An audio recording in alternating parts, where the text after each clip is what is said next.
Bienvenidos al video número 2. Seguimos entonces. Les decía en el video pasado que comenzó a nacer antes del Concilio Vaticano II y, vamos a decir así, en los años siguientes al Concilio Vaticano II, la doctrina de los actos administrativos, es decir, de dejarle la herramienta necesaria para que el obispo pudiera tener una herramienta efectiva de gobierno para su diócesis. Pero además, había otras características que deberían tener esos actos administrativos. Básicamente los actos administrativos mm, son tres: el decreto, el, eh, el precepto y el rescripto. Ya eso lo voy a explicar en el video siguiente, pero baste por ahora saber qué son esos tres. Entonces, ¿qué otra cosa deberían tener los actos administrativos? Una de las cosas que surgió en la reflexión posterior al Concilio Vaticano II es que tenía que desaparecer la arbitrariedad de la Iglesia. En el Código de 1917, sobre todo por lo que refiere al derecho penal o a los procesos penales, muchas veces los sacerdotes no sabían por qué habían sido condenados o por qué se le había impuesto, por ejemplo, una pena de suspensión o una pena de deposición o una pena de privación, eh, ¿cómo se llama?, de beneficio. Ellos no lo sabían porque la estructura jurídica de la época le permitía al obispo simplemente tomar una decisión y escudarse en que él la tomó de acuerdo a su ciencia y su conciencia. Conforme fue avanzando el Concilio Vaticano II y la reflexión, vamos a decir así, la primera reflexión que se hizo después del Concilio Vaticano II, decía que había que rescatar de toda autoridad, y cuando hablamos de autoridad, vamos a decir así, el princeps analogatum de toda autoridad en la iglesia es el obispo, como el pastor de una iglesia, de una circunscripción eclesiástica. Entonces tenía que desaparecer del gobierno de la iglesia la arbitrariedad,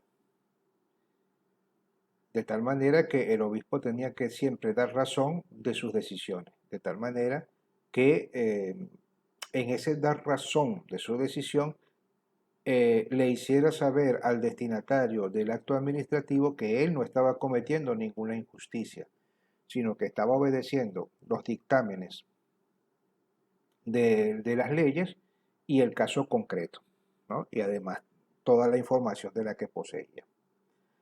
Pero además, no solamente eso, sino que además eso era la consecuencia, y aquí viene una parte importante, de concebir la autoridad en la iglesia como una diaconía, como un servicio.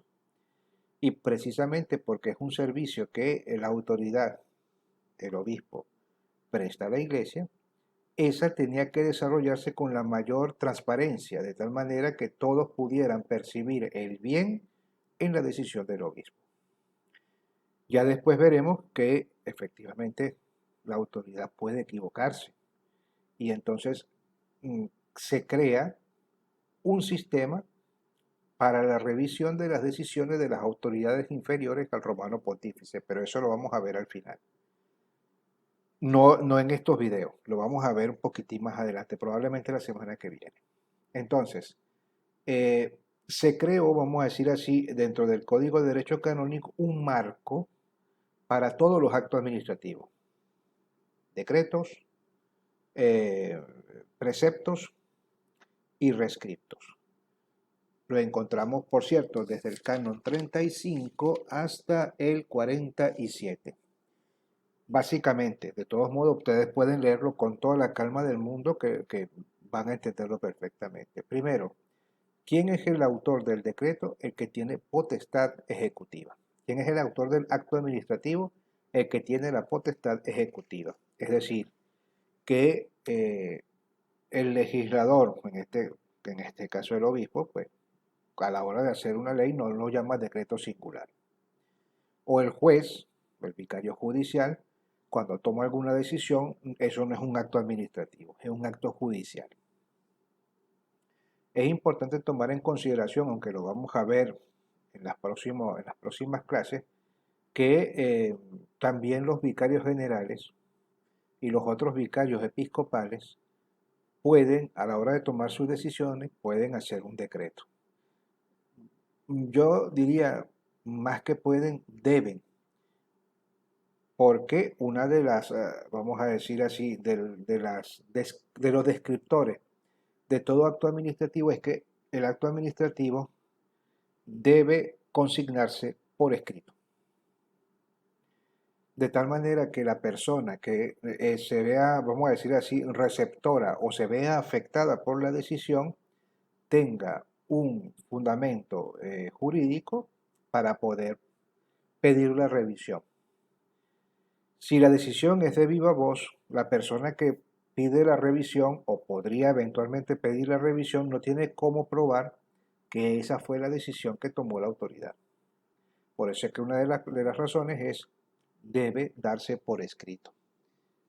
Y luego, a diferencia de, por ejemplo, de las leyes, que nosotros vimos que inclusive las leyes a veces determinaban que ha de entenderse, pues en un caso concreto, una determinada palabra o una frase, la doctrina de los actos administrativos dice que tiene que expresarse en el uso corriente de las palabras. Es decir, que no tiene que tener una elaboración sumamente técnica, sino que la persona que recibe la decisión de la autoridad debe entender perfectamente cuál es la decisión que ha tomado la autoridad. Luego, la otra cosa es que el acto administrativo debe ser consignado a la persona. Hay unos casos un poco raros que ojalá alguna vez nos ocurra, que son bien simpáticos, pero lo que quiero decir es que normalmente para que el acto administrativo sea eficaz, la persona que ha recibido, a quien va destinado el acto administrativo, tiene que recibirla. Luego, lo que la interpretación que hace la autoridad de la ley para aplicar el acto administrativo solamente es válida para ese acto administrativo, no es válida para otras. Y luego, que eso sí era importante, porque claro, se planteaba, oye, si la decisión la tomó el obispo X y renuncia, o se muere, o se ve privada la diócesis, todas sus decisiones acaban. Entonces la respuesta es no, no decae cuando decae la autoridad que ha hecho el acto administrativo, salvo que se trate de una decisión que normalmente se usa la frase a mi beneplácito. ¿Qué quiere decir eso? Mientras a mí me parezca bien, tú vas a hacer o vas a gozar o vas a ejecutar. Cuando a mí ya no me parezca bien, entonces se terminó. Y eso inclusive se aplica cuando el obispo renuncia, fallece o se ve privado.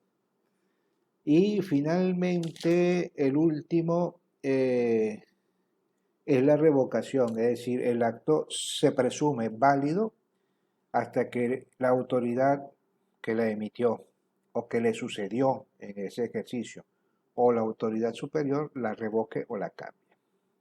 Bien, dicho esto, paramos aquí y entonces ahora vamos al otro video.